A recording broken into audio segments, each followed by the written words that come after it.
Sa umaga upang makondisyon ng ating sarili.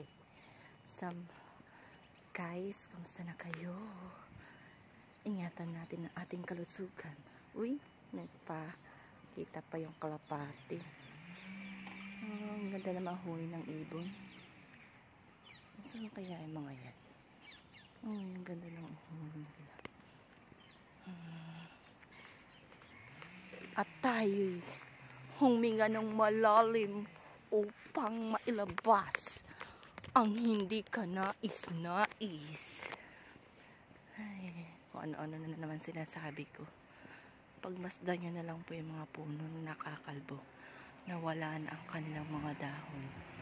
Pero pagdating ng panahon, tutubo din sila.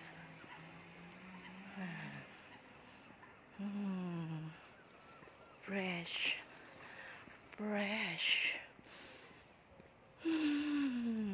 Sarap huminga ng malalim.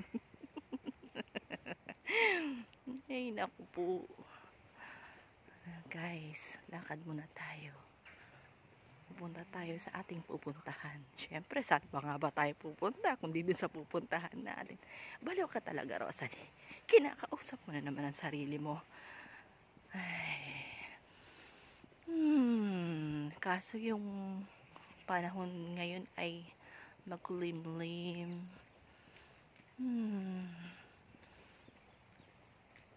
Yeah, guys. Kamusta ang mga buhay-buhay natin? Laban lang tayo sa buhay.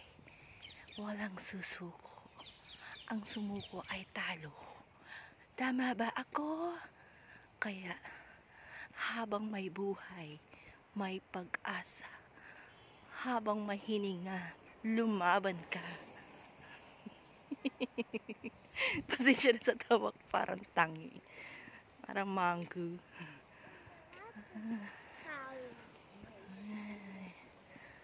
Ay, yan ang mga puno. Punong nagbabantay.